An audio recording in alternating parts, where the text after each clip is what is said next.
Welcome back to, if I remember correctly, which I always have to pause and think of the name of the show. That's not a great sign. Welcome to our kitchen. Behind the scenes, she hates this. I don't know. I wouldn't say I love it, but I wanted to try this space, so we're trying it for the episode. I feel like we should be sitting on boxes, like apple Or cooking. boxes. Or cooking. Yeah. Like, it's cute, but I don't know. It's not really relevant if I remember correctly. No, you're right. This is a vanity thing for me, just to see this, because I think it's a pretty kitchen. It's not even real. Okay, going forward. Where were we? Where did we leave off? If I remember correctly. We were talking about relationships. That's all we ever talk about. Yes. I want to know about, I guess, we talked a little bit in the last episode at the beginning, and where you're at now. You said you're separated? Yeah. So you're, I guess I don't know if I knew that you even legally got married. So you were legally married. I still can't believe you signed up to do this. Did you have to be for the show? No, I got legally married because I was told by an attorney I spoke to that it would be faster to get him into the country if we were married before we applied for the visa. Like if I applied for a spousal visa instead of a K-1 visa. And if the end goal was that we were going to come to the States, like whatever would expedite that process. Yeah. So you didn't have a goal to live in the States, but you thought you'd want to come and go. So our goal was to have a place in the States and have a place there and go back and forth. That was the long-term goal. And so when Johan and I had first met, like a week after I met him, right when I got back to the States, I applied for his tourist visa. Like I filled out the whole application online. I sent him the money to pay for it. He had to take like this payment, print out this piece of paper and go to a particular bank to pay for it. And we realized when he went to do that, or at least I realized when he went to do that, that the consulate was closed because it was during COVID. And so in Dominican Republic, their consulate in particular was closed for like 2.5 years. So the goal was that he was going to come on a tourist visa in the beginning, and then we would figure it out from there. And then once we realized the consulate was closed, that plan had to change. Okay. That's never covered in the show. Really? Yeah, so that's part of the reason why I'm a villain. It's like a big part of the whole process. Part of the reason why I'm such a villain is because season 4, it's like I tricked him to think that I was getting him to the U.S., but really I was never going to apply for a spousal visa, and I was just going to move to DR, and he was going to have to live with it. And so that's part of the reason why everyone hates me. I mean, there's a lot of reasons, but like that's one of them. So when you said a big reason why you're so hated, I just imagine somebody watching this who hates you for another reason, yelling it like you saying that. Like, that's not why I hate you. I hate you. Like people really getting mad that you think you know why they hate you. Yeah, that is the thing. People do get mad. People get mad at everything. Yeah. Just keep talking. Yeah, keep talking. What are you doing? The light. There's so much white behind us. I'm wearing white. You're wearing white. Like we're really just bouncing light all over. Yeah, this is. I feel like this matches your. You're so married to this set that you will not accept that we are completely blown out right now. We're not blown out. We are so blown out. You will not own this. So I'm also producing this show, whatever this is, and it's difficult to produce something and be on it at the same time. I don't know if you're aware of that. It is really hard. I'm not at all criticizing what you're doing. You know what? I am married to this. I also, though, this is not related at all, but in my current photography phase, I'm drawn towards overexposure. So I think that's part of it. Like the photos I take, I'm enjoying like a little bit of overexposure, a little bit lighter. I have to look at some of the things you've taken recently. How long have you been taking pictures? 15 years, like, with a real camera and like seriously. Okay. So what were you talking about? That was really interesting. Yeah, so no, you were saying how the show kind of didn't give the context of your actual goals of the show. It's television, right? Like we have to recognize that the show is going to be the most entertaining version of the truth. Reality TV is always going to be the most entertaining version of the truth without creating a completely different storyline. I think. But don't they also do that though? I have not had an experience where they created a complete, like they made my husband hate me when he didn't really hate me. Right? They've never created an experience that would not have happened in real life. That is, I can say for sure. I can't really speak because of NDAs about like how the show is produced, but I will say that this idea that all reality TV is fake is not accurate. But to say that it's all real is also not accurate, because if you and we're recording this podcast and you can take a line from the beginning and a line from the end and put it together and create a completely different sentence that has nothing to do with what we're talking about. Yeah, I don't have the time to do that, but yes, I could if one had the time. But yes, if you were paid a very good salary to do that for a living, it's a skill that you have that you could, and you can create a completely different podcast. We could create a podcast about this kitchen. Everybody knows that who's watching reality television. No. No, they do know that. I think they don't care. No, I'm telling you, Ryan, people think that we just show up to this burger spot with a film crew of 35 people just now because we decided to eat lunch there today. There are, I want to say, the majority of America. We don't live in the majority of America. Even though you live on Long Island, you still live in New York. And I live where people come from all over the world and have lots of different life experiences, and you deal with people with lots of different life experiences. You produce things. But I also live, I get a lot of my conversation is one-sided at me through listening to podcasts and stuff like that, and everybody in that world knows that. So I guess, it's a biased thing. I'm saying everyone knows that because I listen to people on podcasts talk about it, but they're people that are already in the know. So I don't talk to a lot of viewers who I guess would be. I think that I listen to people on podcasts and they talk about the things that are happening on screen. Or you talk about people podcasts about this show. Yeah, though. about this show. But that's their money though, so they have to talk about the show. I'm talking about people who talk about just everyday things and the news, and they say like when reality show comes up, it's like, it's all just, what do they call it? They call it, there's a term for it. It's scripted reality. Oh, okay. So, that's like a term that gets thrown around a lot. I don't know. I've talked to people on lots of different reality shows, working with lots of different networks and lots of different production companies, and everyone has a different experience. Right. So I think it depends on who your EP is and who your field producer is. I think it depends on what network you. And it depends on the cast. Like sometimes the truth might be the most fascinating thing. I'm sure there are couples who it's like, no, literally, this is just all we need. We don't need to. You know what I mean? I'm sure that's the case as well. I think with us, I think that's largely the case. Other than this, you think you were displayed fairly accurately? So this is the thing. It's not like they just chose not to show something. Yeah. They didn't cut around anything. They just like that and maybe wasn't didn't part even of our consider, story. Maybe didn't even consider that it might change people's opinion of you. Like, it's not really important, and then come to find out. I can't speak to what's happening behind the camera and what's happening in the editing room and why they're making the choices that they're making. The more 90 Day Fiancé I watch, the more I understand the through lines. And I understand how each show before the 90 Days, 90 Day the Other Way, Love in Paradise, like everyone has a niche that they're trying to fit into. And so after watching, 5 seasons of 90 Day the Other Way, and I think the same EP has been doing it the whole time. I actually don't know that for sure, but she's brilliant, really, really brilliant. And I think that she does a good job of taking storylines that carry the show, that are always going to show up in all 90 Days the Other Way, but finding different ways to show that same storyline. No, I agree. In my my dislike for reality television comes from that. It comes from I just want truth in every, like, unless you're showing me a movie that's a script and I know it's a movie, which even that I like realistic movies. Like I like movies that I can see myself in. I don't like superhero movies because it's like, well, what is this? This is nonsense. This isn't. I get nothing from this. I don't discourage people who like that. It doesn't interest me at all. So if I'm watching if you're telling me something is a documentary, which essentially reality TV is like the little documentaries of these lives. This is called a docuseries. It's a docuseries, sure.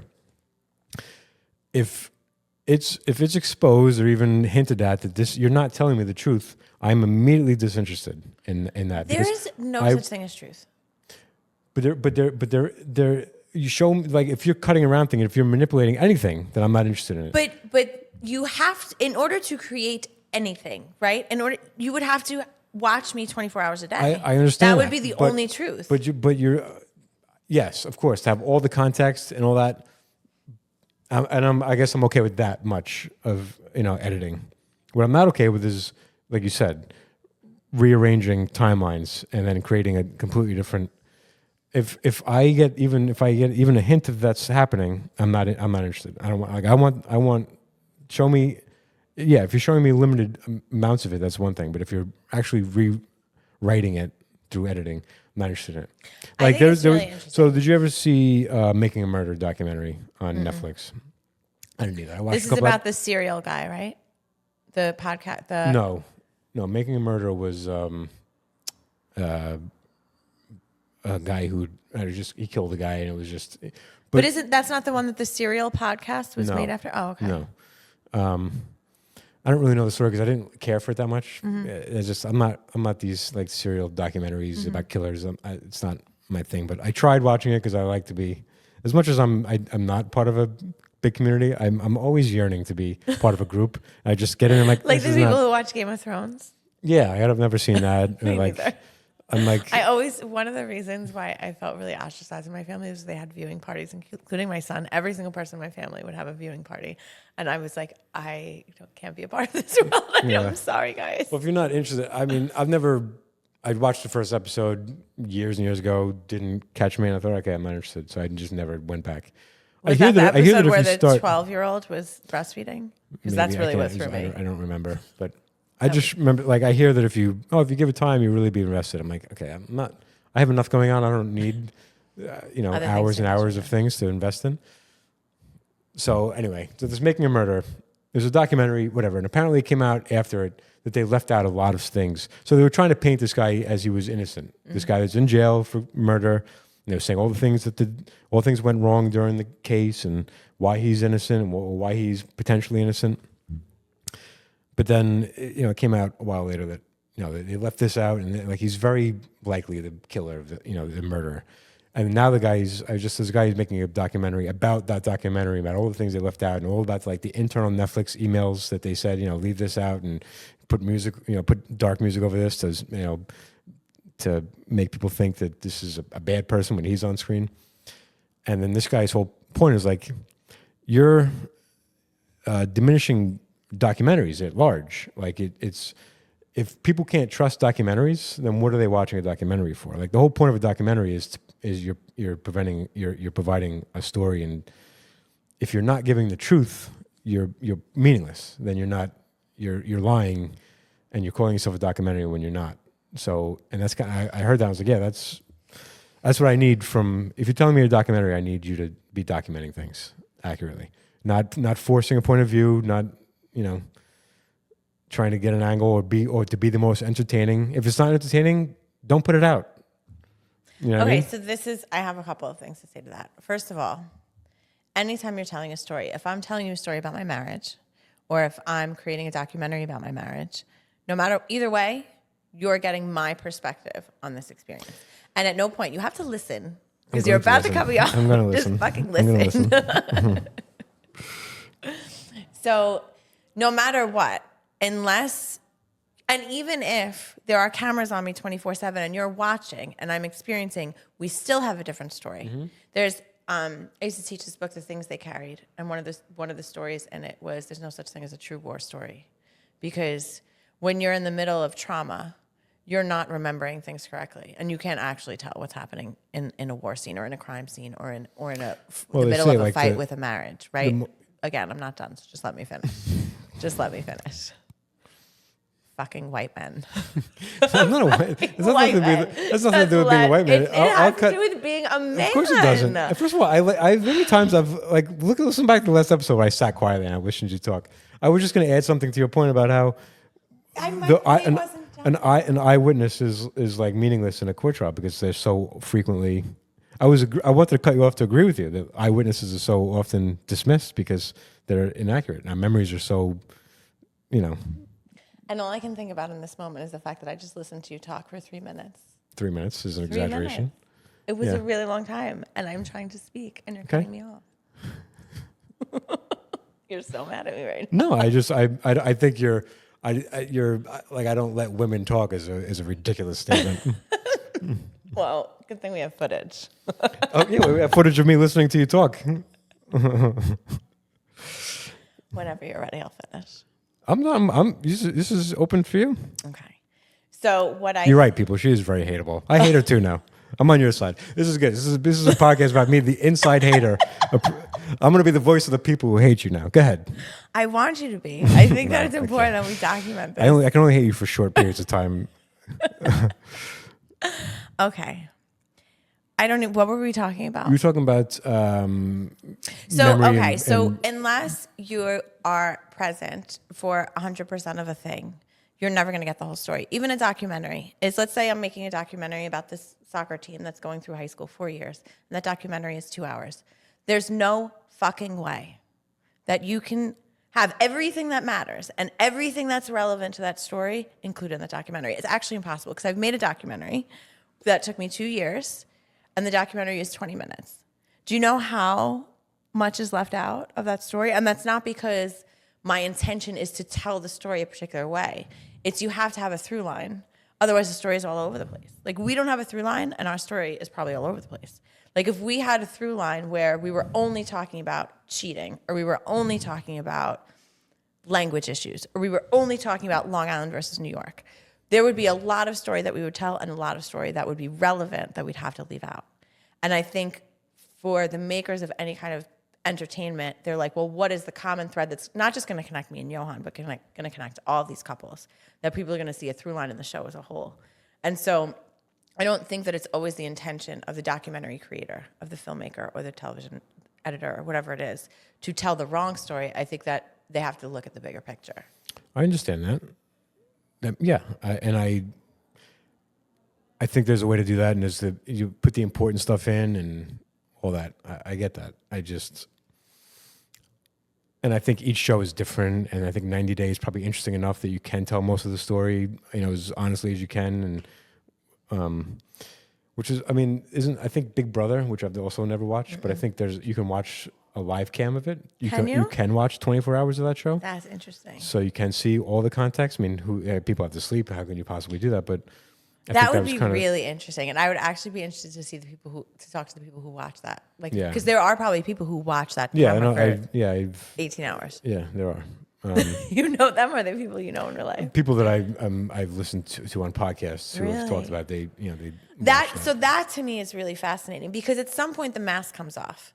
Right? Like, no matter, they're not sleeping in bed with me, right? No matter how many times the cameras are with us, there are also times in the camera. We have days off. Like, there are contracts. Yeah. Like, there are labor laws. So we can't actually have everybody working 24 hours a day all the time, ourselves or the crew included. Okay. So, like, those parts, there's always going to be these moments that are left out that are still relevant. So I guess what I'm saying, and the point of this is, now that I've been on this side, like on the actor side, the talent side, and I've also been on the production side, I give everyone grace. Because when we were trying to edit this documentary, we were on those final stages, like, there was a particular thing that we're like, should we include this? This is really important for this, but it's not really connected to this. Like, there was a really important piece that, like, there was a big conversation about whether or not it was important on its own, but it wasn't connected to the story. Were we being true to the kids by leaving it? Were we being true to the kids by taking it out? Like, I think that so many of those conversations really do happen, and we don't give enough credit to the thoughtfulness that does happen. And people know, maybe, like,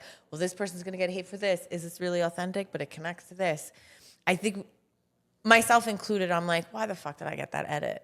But then I'm like, well, if I look at the whole show, if I look at the whole series, if I look at all of 90 Day Fiancé, I get why I got that edit. So you have to be grounded, and you have to have, like, experience that comes with life experience. Yeah, right.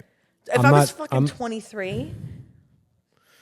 I'm not saying I don't understand why they do it and that they have to do it to be entertaining. I'm saying that's why I'm not interested in it. If you're a fan of the show, yes, you have to keep it moving along.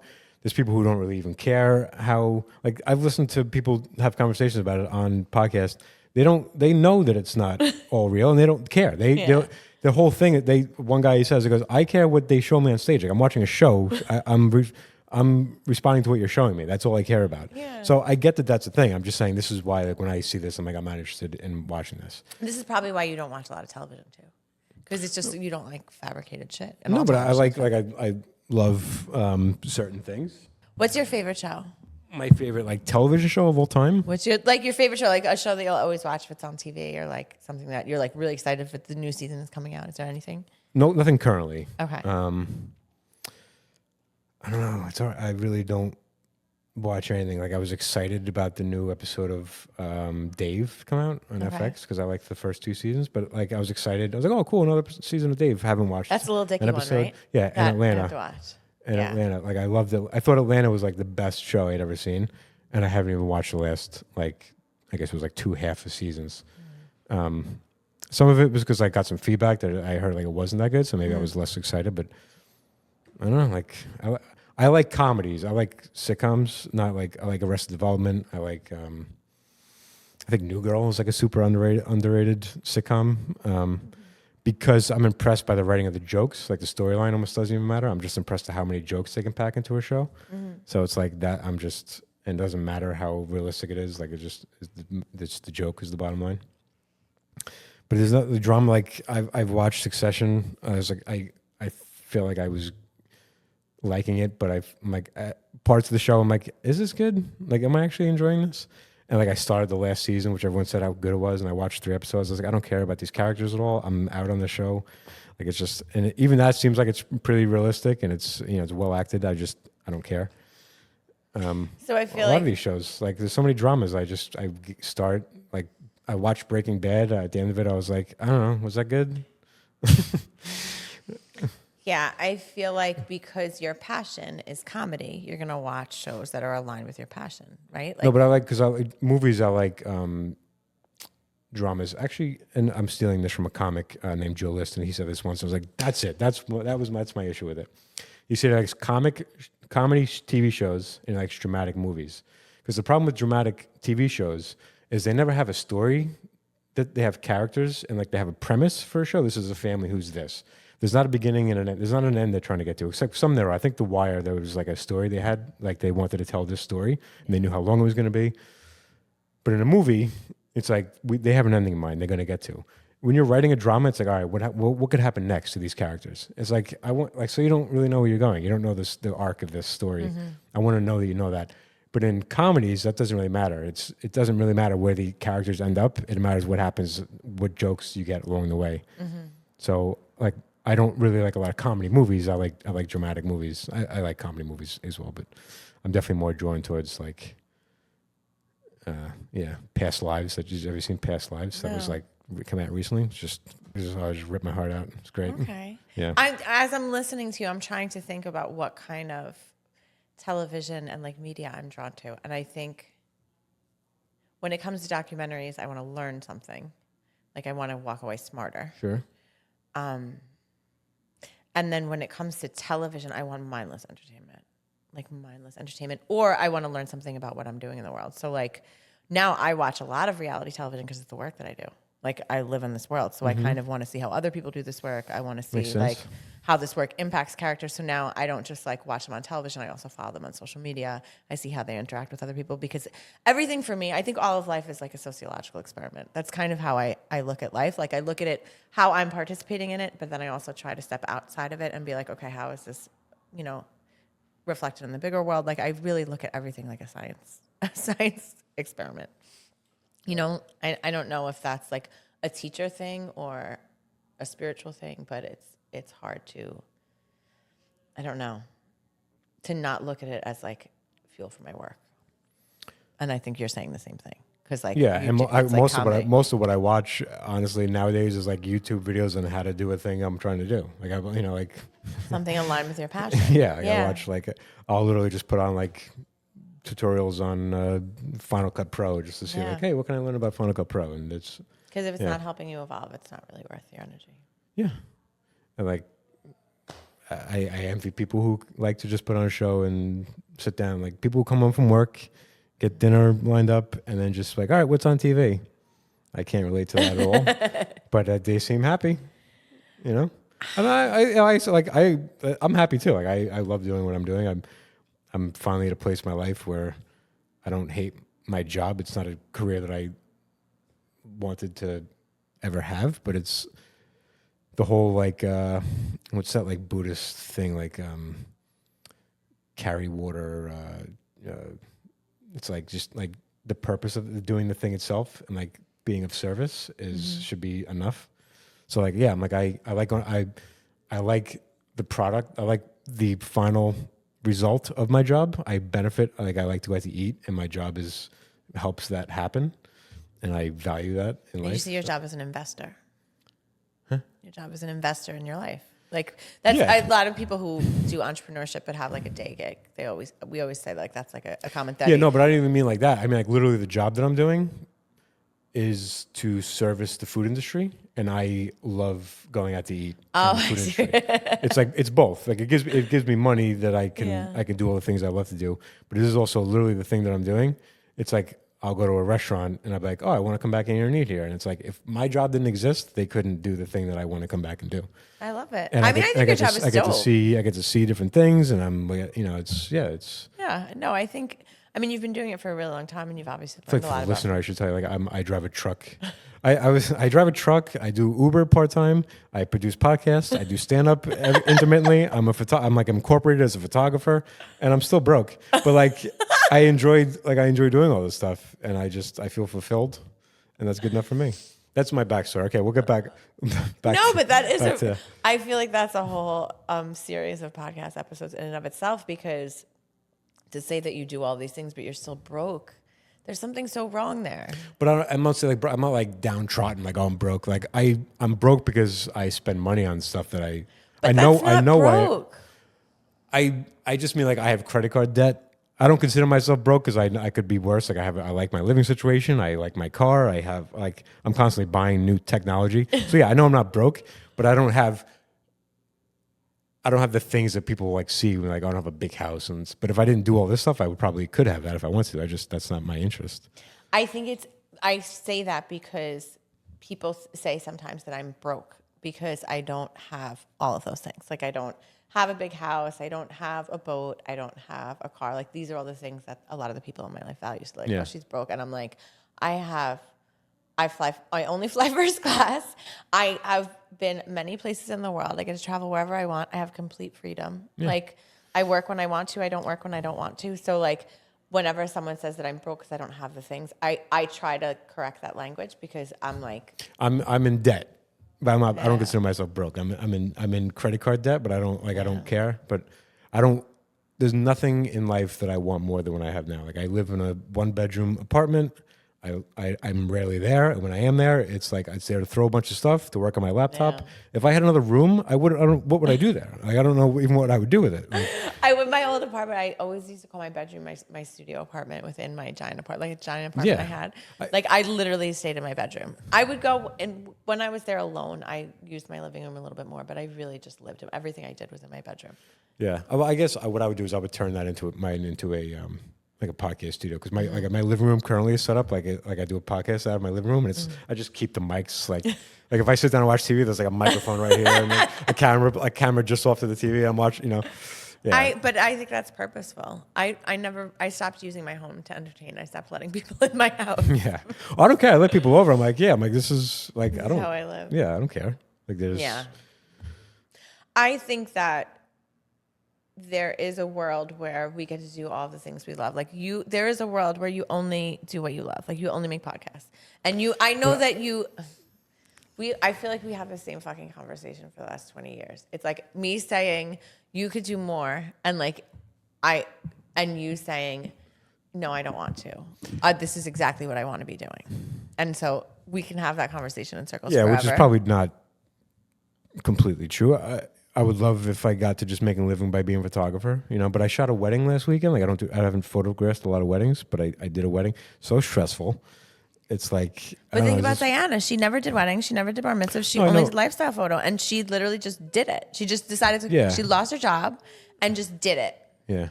And if that happened to you, if you lost your job and you had no choice, you would just fucking do it.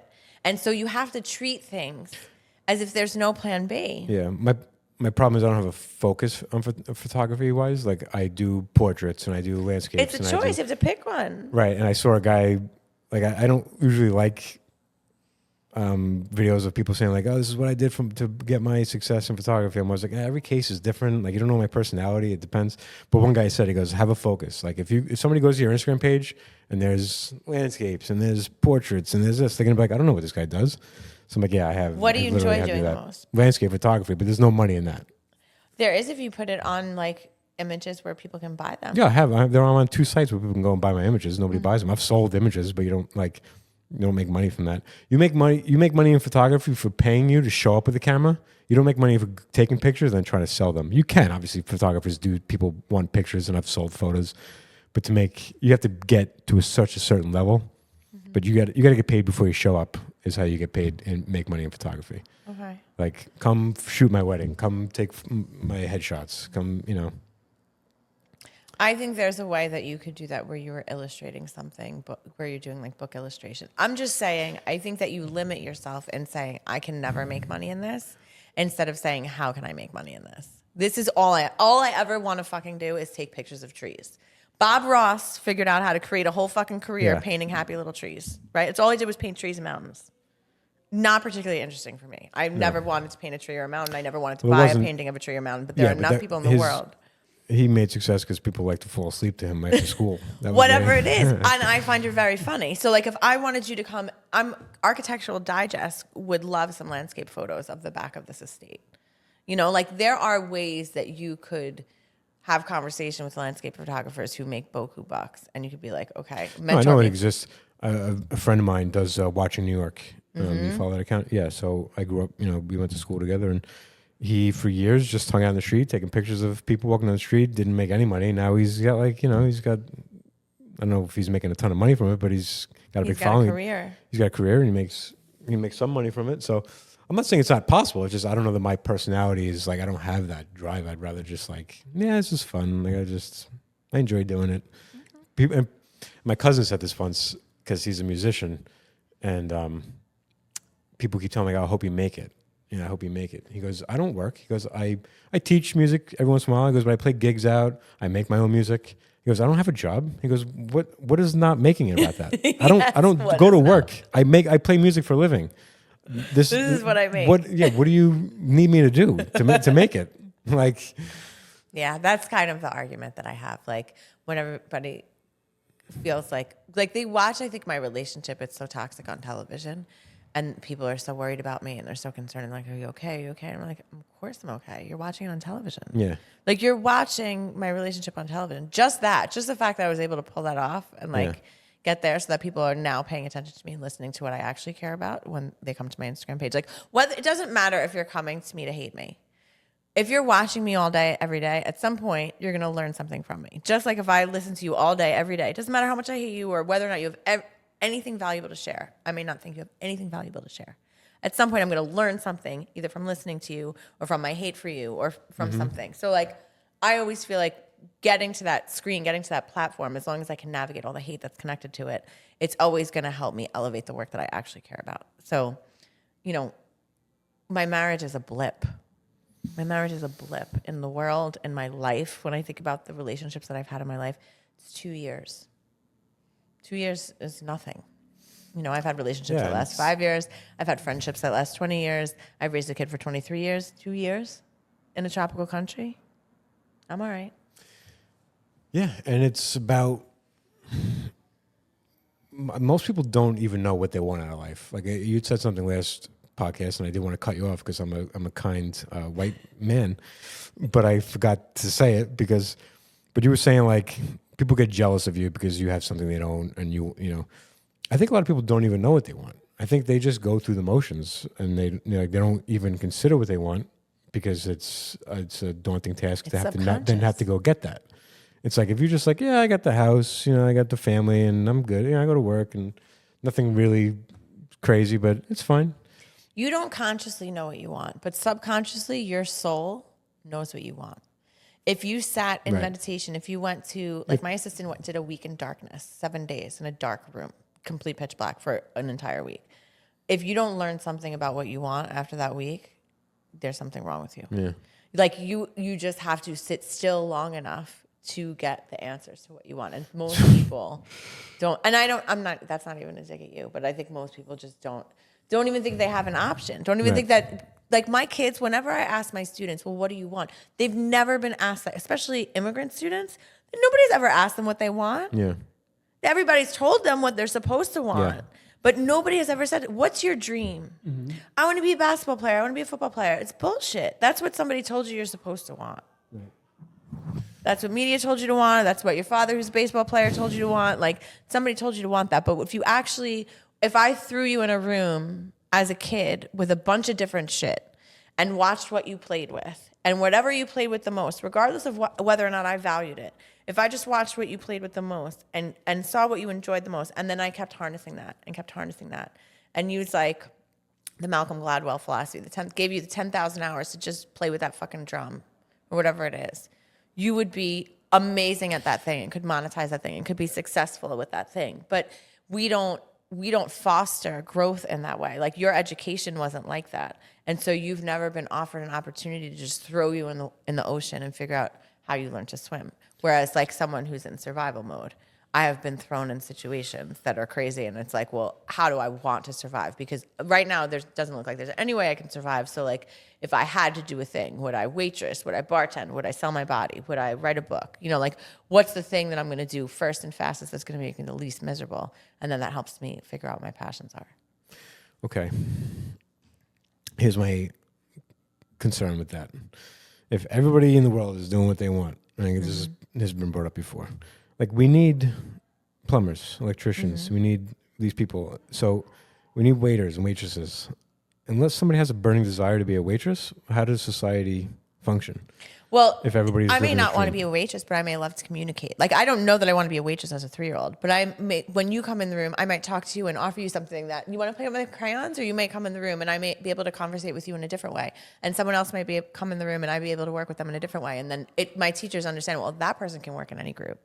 That's someone who's really good with communication. So when I'm having a conversation with that student, I notice that, I might say, you'd be really great in communications. What are the things that you're good at? Can you multitask really well? You'd be a good waitress while you're in college, to do this other thing. Yeah, but we live in a country that doesn't value certain jobs. Like, I'm a bit of a socialist. So if we paid people might be like, oh, my dream is to be a waitress. If you get paid well, and if it's a career, if you like being in that industry, that would be something that would be valued, to be like, oh, if a young person said my dream is to be a waiter or a waitress, you would talk them out of it. You would be like, no. So I wouldn't say I would at this stage in my life. I would say, okay, so go down to Peter Luger's, all cash. You know what they walk out with? My husband was a restaurant consultant. Yeah. We both made more money waiting tables and bartending than he ever made as a consultant, or than I've ever made as a teacher. Now I make 6 figures. Mm-hmm. And I still took home more cash bartending 4 nights a week. Yeah. But that wasn't the lifestyle I wanted. I didn't want to work weekends. I had a kid. I wanted to work. So you have to make choices. Yeah, right. Do I want a family? Or do I want to work in the restaurant business? Do I want to work in the best restaurant in the world? Do I want to go to Vegas? Do I want to go to LA and be a server at the best places in the world? Like I like that about my life, is that I feel like I provide a service that isn't necessarily my dream, but I value the service that I'm providing. So I feel like it's nice if people like live your dream, but also provide a service, even if it's volunteering. Like I always like to have something in my like a volunteer situation in my life, either like I've done, soup kitchen, or if I'm donating blood, or I did the Big Brother program. It's like, it all seems like braggadocious because I value those things, and I'm not currently doing something. I'm currently like, what could I be doing? All my time is spent pretty selfishly now, working on projects and actually my job. But it's nice to have a purpose that is more bigger than just your dreams. Like nothing feels better than doing something that you don't really benefit from, and it's the whole like no selfless act thing. Mm-hmm. Well, your job you benefit from because it pays you. I know that. So it's not really a service. Know that, but I'm saying, if I was to volunteer somewhere, like nothing feels better than to do something that you don't need to do. You're going out of your way to do it.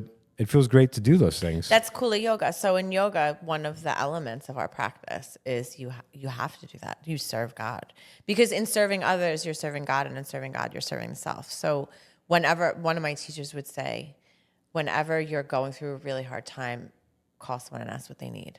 Like offer an act of service, mm-hmm. Walk someone across the street. Like whenever you're going through it, like always move through that by serving others, because at the end of the day, it's always God that's going to carry you and get you out of the hard situations. And not like it's almost like a barter system that sounds selfish, but it's more like you suffer less when you serve more. And so and that's great. However you get to that, like I'm somebody like I don't believe in God, but I've been. You say that, but so many things that you say is a belief in God that you don't recognize as a belief in God. It's just not the case at all. Either I believe in God, like I believe that doing that is helpful because I've done that. I felt like depressed a little bit, and I don't like to use that word, but I feel like I've never really been depressed, like actually, but I've been.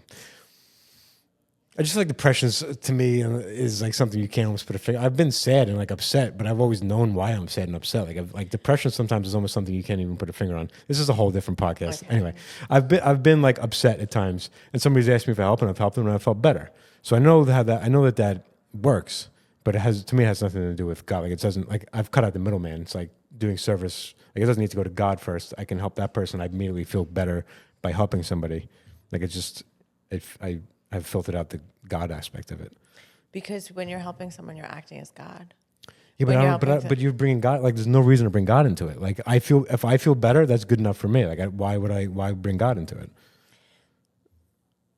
I don't know. I guess that's a different podcast. I guess the way that I see it is God is self. So if you feel better by serving someone else, it's because you recognize that you have the power to offer something to someone to make their life better, which is a God act. Only God can do that.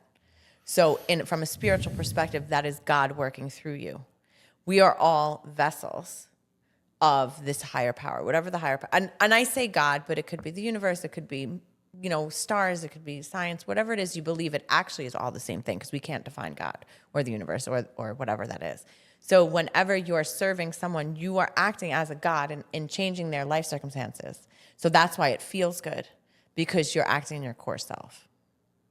That's how I see that as you explain it from a spiritual lens.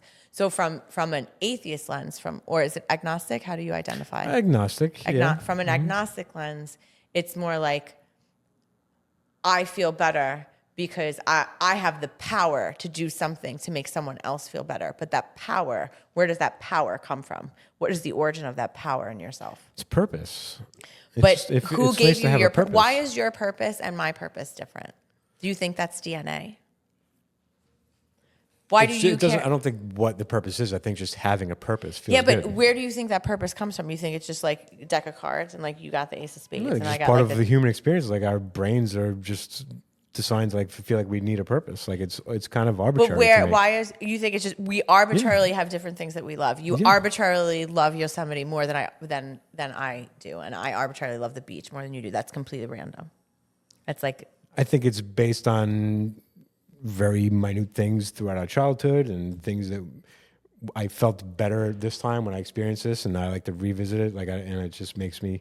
This reminds me of that, but a lot of it is even subconscious that we don't even consider. But it's all about experience. So it's like it's kind of nature versus nurture. Like I can't make you but you say like I can't wrap my hand around somebody who wouldn't go to Yosemite and just be blown away at how beautiful that is. But people go to the beach, live at the beach, can't understand like this is it. And, I like the beach. Yes. I'm not knocking Yosemite because it's also God made. Like I'm not knocking a particular thing, but I have this conversation with Diana also all the time, another photographer. It's very interesting that we're having this conversation because I have a lot of these conversations with her also because she's like a mountains person, Yosemite person. Yeah. She grew up in Colorado. Like that was like her worldview, and that's what reminds her and makes her feel like home. And from a God perspective, there's a reason why she was born there and you were born there and I was born here. That's, I guess, the difference. So what you say, subconscious, this becomes very heady. I know, but that's God. I feel like God has nothing to do with that. It's the fact that we can't all be like physically be born in the same place. Like we need, There was a time when we were. But what about the fact that,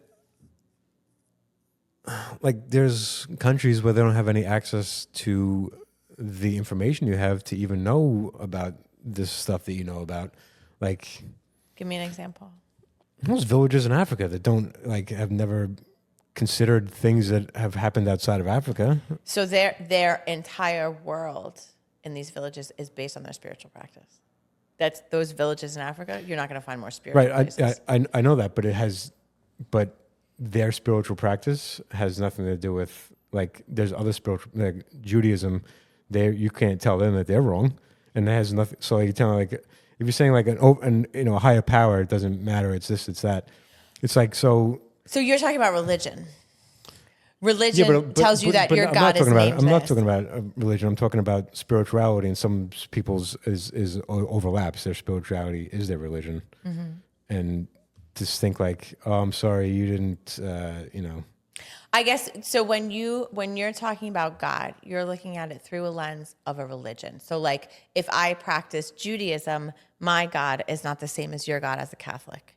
Like, our gods, what they look like, Yeah, but what even they the way, do. but even the way that you live your life and the things that you do for spirituality, all that stuff is different. Like the way. It's really not. When you go to the core of it, it's really not. What do we all do? We all chant or sing something, right? We all use our voice. And God said, "Let there be light." Every single spiritual practice, it's use voice or chanting or saying something in a particular language that is spiritual. Every single spiritual practice uses fire. There's a candle or something burning in Yeah. every single spiritual practice. There's water in every single spiritual practice in some way. All 5 elements are present in every single spiritual practice. Yeah. So yes, the stories in Islam, in the Quran, the stories in the Torah, the stories in the Bible, like the characters that people play are all going to be different because they're all told by humans.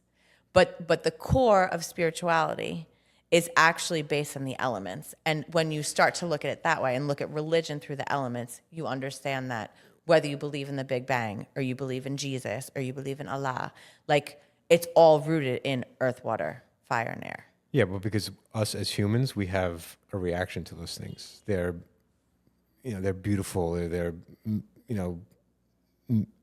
miracles of some kind. Like humans, You can't use the word miracle without talking about God. I'm saying, but just see, like for somebody who can't, doesn't understand, so much about science, they seem like miracles to me. Like you have to just sometimes accept things in science to move on. Like people say, like, oh, if you do this and you do that. But that is this contradictory to your whole argument about religion because you say that it can't be the Well, problem with religion. It can't be explained. I do. I mean, I'm a scientist to understand it. I'm saying for me to understand it, I'll never understand what scientists understand. They're just not smart enough. So I have to I just have to accept. I have to trust there's people who are smarter than me and then move on. That is not accurate, but Of that's course it the is. problem. I don't have the language. We just trust that's these another people. thing. That's another. God. That's another whole thing. Is like we have to accept. Like I'm not smart in ways that other people are smart. And it took me a long time to accept that. I used to feel really ashamed the fact that I think I'm probably dyslexic. Like I've never been tested, but I say things backwards all the time. I have terrible reading comprehension. I'm like, I've never been tested. I'm like, of course I'm dyslexic.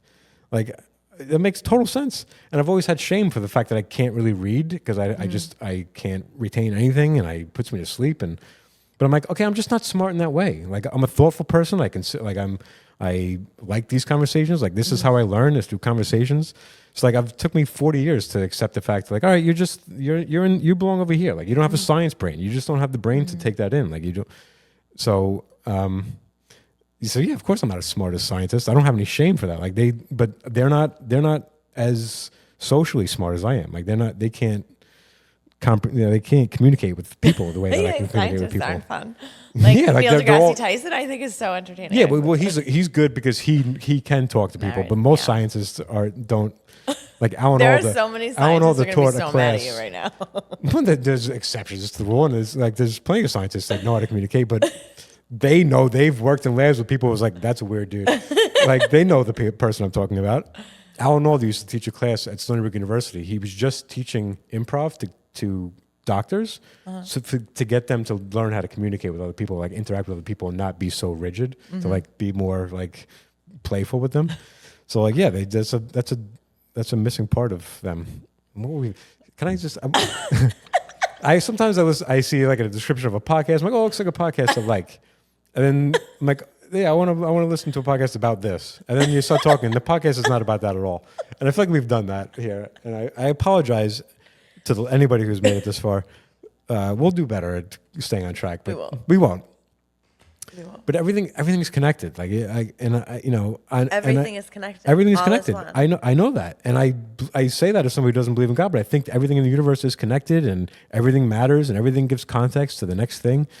It all matters. It's all connected. I think it's just a lot more random, and then This is what's crazy to me. I'm listening to you describe all of this. And what you are describing to me is my definition of God work. And it's like listening to someone describe the earth, like the earth is totally flat. It's made in a circle. And when you look out over the horizon, there's definitely an arc. And like that totally means that it's flat. And I'm like, What you just described was that the earth is round. But okay, I'm going to go with But your the- belief that the earth is flat, even though all the evidence you just provided for me was that the earth is motherfucking round. But you want to sit here and tell Science me. is incredible. Like the things that science, like. But the- you're saying to me that science is incredible, but Biology you don't is- understand it. How can you say that something is incredible if you don't understand it? How can you say that someone who's telling you something must be right because they're smarter than you? This is our whole problem in our country. It's like we just trust that the people who someone has told us are smarter than us know what they're doing. Trust the experts. Do we not trust the experts? So I trust experts as long as I know who and who are they? How did they become experts? Who decided that they're experts? What is the evidence that they're experts? What do they have And to I gain? What do they have to guarantee gain? that a What do lot they of have to people who gain make from the it? choices for your life, you don't have that information on. You're just trusting someone. My parents are trusting that I'm a good teacher. They're trusting that I'm certified. They're trusting I've never killed anyone. I've never harassed a child. They're using technology to get that trust. They're trusting the DOE did a good enough background check on me. They're trusting that someone was smart enough to put me in front of kids, right? Luckily, I'm who I am, but we all know that there are certain teachers that everyone trusted. This priest, or this teacher, or this scientist, or this doctor. We don't have faith in the things that have ancient evidence, but we have faith in something that someone who went to Stony Brook University It's 6 not years ago. ancient evidence. It's not evidence. It's you can't trust ancient stories. You're also talking about humans that are telling stories. Humans can't be trusted. Their stories can't be trusted. Their memories can't be trusted. You just said that. So there's none of that. All that ancient stuff. It's like a game of telephone. It doesn't. None of it matters really. It's none of it. My whole point of it. My whole approach. This is the whole podcast. My I whole just wanna approach. put- My this whole has nothing approach to do with this. relationships, and everything else we talk about. My is whole gonna be about approach this. to life is that we're never going to know. Like you can't That's tell me fine, for sure yes. you're not going to know. It's all a mystery to you. 100%. I agree with that. It's about how much do we care to try to find out. I've given in to what I'm never going to know. It doesn't matter, which is why I consider myself an agnostic more than atheist. And my entire purpose in life is learning. Is learning that. Is like understanding my relationship with God. Like I actually don't have any other purpose other than understanding how we can be most like our God selves and less like pawns. But so the conversation I have with my mother all the time, who is a very religious person, is What time is it? 12:15. Okay. Yeah. When are we actually stopping? I don't know. Should have been an hour ago. She's a very religious person. My whole point is like she's worried that I'm not going to end up in heaven. You know, she's a traditional. It's Christian. It's heaven. It's the. And I'm like, I'm doing it. Like she always tells me how I've never given her moments of trouble. I'm such a good person. I'm like, so what's your worry? Like that I'm not doing it for the right reason. I'm not doing it because I'm not a Christian. I'm doing it because it's the right thing to do. Everything I do is because I don't want to hurt people. I've hurt people. I live with regret of hurting people. It's like the worst thing in my life is the regret of me having hurt people and memories that I just sometimes it tortures me. So I try to limit that. And I'm doing it because it's the right thing to do.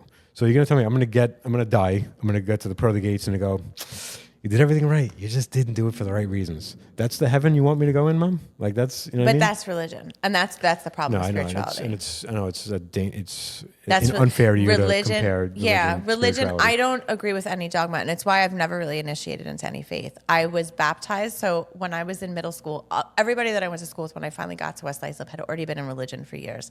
And religion, my mother was not putting me and my brother in religion, both because I think my grandmother traumatized her with religion, and also because that was just another thing that she had to do, and just us eating and getting something to watch us after school was really big. So I never went to religion.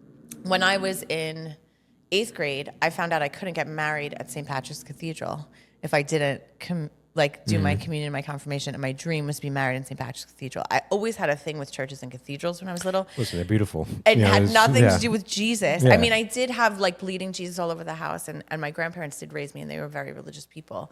But it wasn't about Jesus. It was with such a superficial, ridiculous reason to make my communion, my confirmation. It was just like a milestone that I want to get married in that church. Well, this is the paperwork I have to fill out. It meant nothing to me. And sitting in those religion classes, I was like, this makes no type of fucking sense. You can't tell me why. You just tell me that this is the way it is, and there's no reason why. And I just confess to you, and you give me a list of shit to do, and then I'm good. Like none of that dogma never made sense. And then when I went to the Bhakti Center, and I would ask, why can I not have a female guru?